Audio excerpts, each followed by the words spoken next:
masyarakat terhadap para petani yang telah bersusah payah berjuang sebagai para pejuang pangan di setiap negaranya. Dan di tahun 2015 ini bertepatan pada penyelenggaraannya yang ke-35, Indonesia menjadi tuan rumah dan memilih kota Palembang sebagai kota penyelenggaraannya. Hari Pangan Sedunia yang jatuh pada tanggal 16 Oktober ditetapkan oleh beberapa negara yang tergabung dalam Food and Agriculture Organization adalah hari yang memperingati kepedulian masyarakat dan keprihatinan terhadap para petani yang susah payah bekerja sebagai para pejuang pangan di setiap negaranya. Lebih dari 150 negara di seluruh belahan dunia memperingati hari tersebut.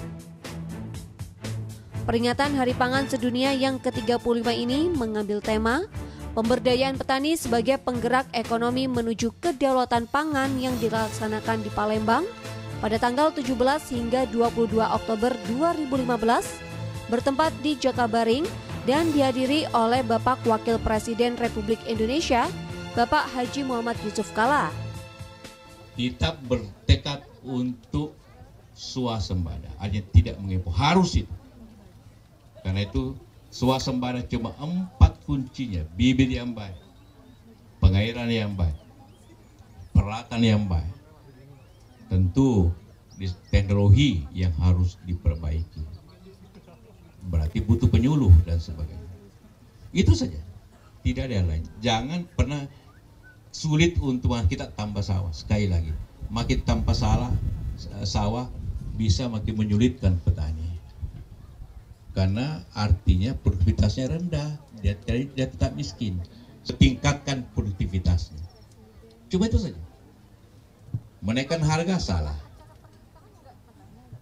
Memperluas lahan harus babat hutan salah. Jadi saya naikkan produktivitas, dan itu sangat mungkin dengan profesor-profesor yang ada di sini pasti meneliti petani yang baik, bibit yang baik, bisa jalan. Begitu Pak Menteri Pertanian. Para pemimpin dunia yang hadir akan menyelesaikan permasalahan yang berkaitan dengan pemenuhan pangan di lingkup global, regional maupun nasional. Dalam konferensi ini dibicarakan tentang ketahanan pangan di beberapa aspek. Salah satunya adalah pengelolaan beberapa produk hasil pertanian unggulan di setiap provinsi, yang nantinya diharapkan dapat menjadi pemacu pembangunan pertanian yang ada di Indonesia, terutama Provinsi Sumatera Selatan.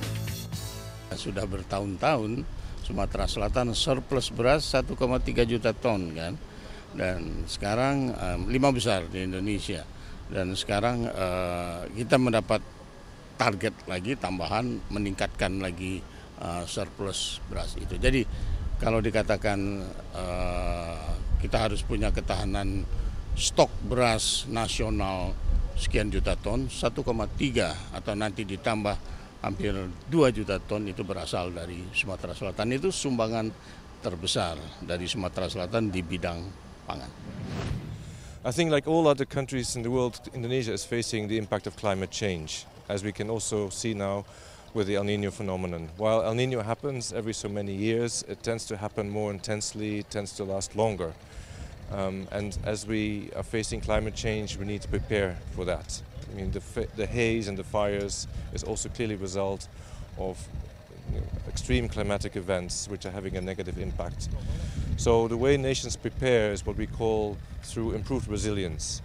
And resilience means preparing yourself to be basically to anticipate the climate change and to invest in time to make sure that not only there's sufficient food being produced, but it's also produced in a sustainable manner.